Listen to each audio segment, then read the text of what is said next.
Assalamualaikum warahmatullahi wabarakatuh.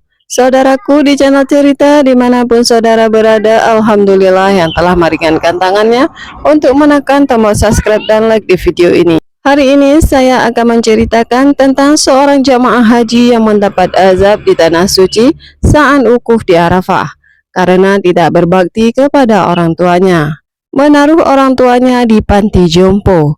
Padahal anaknya merupakan anak yang sukses dan juga bergelimang harta, tapi dia tidak mengurus orang tuanya, malah menaruhnya di panti jompo.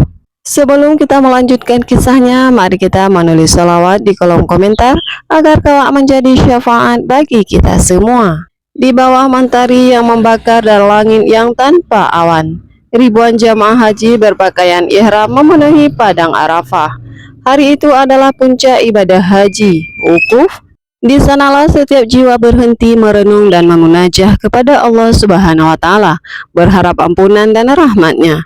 Di tengah lautan putih itu, seorang pria parubaya bernama Rais berdiri, wajahnya serius tetapi pandangannya kosong.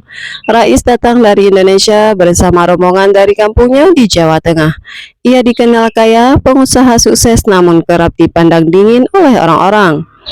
Di kampung, kabar beredar bahwa ia mengirim ibunya yang sudah renta ke panti jompo hanya karena malu ibunya sudah pikun dan kadang mengoceh tak karuan di hadapan rekan-rekannya.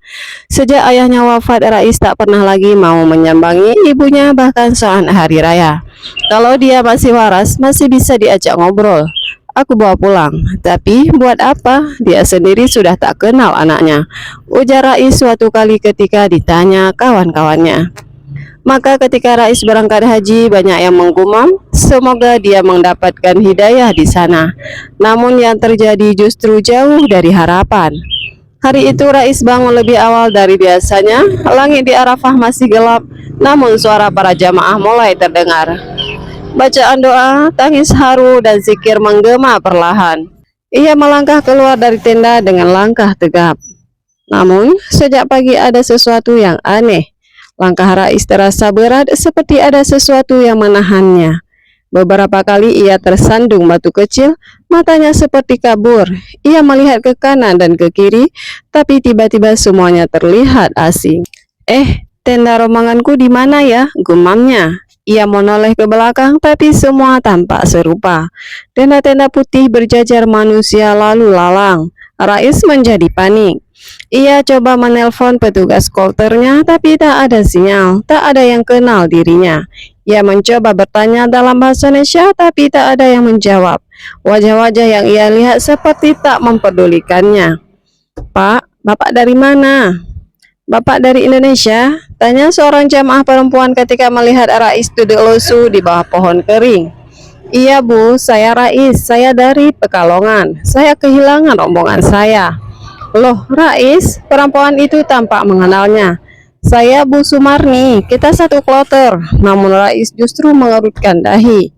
Bu Sumarni, saya tidak kenal, maaf. Wanita itu terdiam.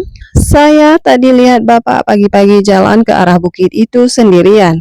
Kami panggil, tapi Bapak seperti tak dengar. Rais menatapnya heran, ia sama sekali tak ingat berjalan ke arah bukit.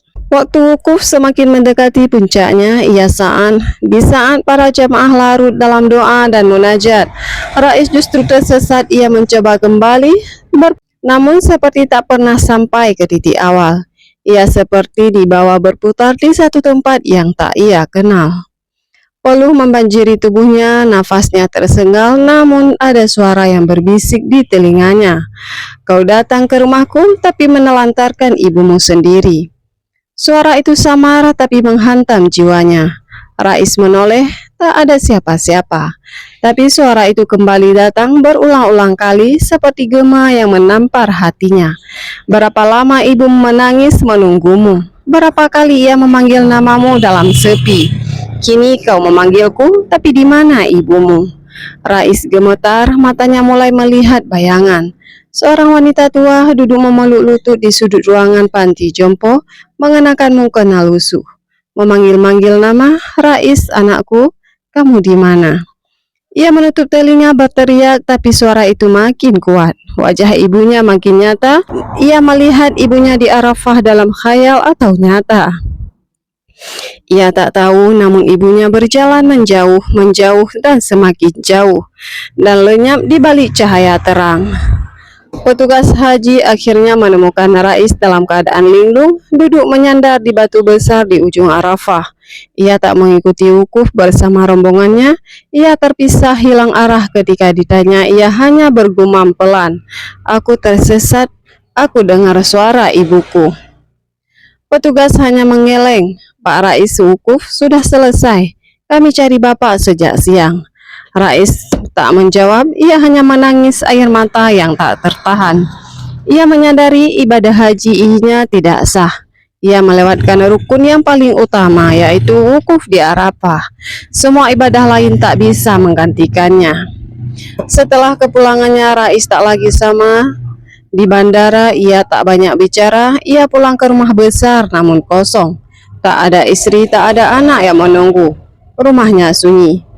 Malam itu ia pergi ke panti jompo tempat ibunya dititipkan bertahun-tahun. Petugas mengenalnya.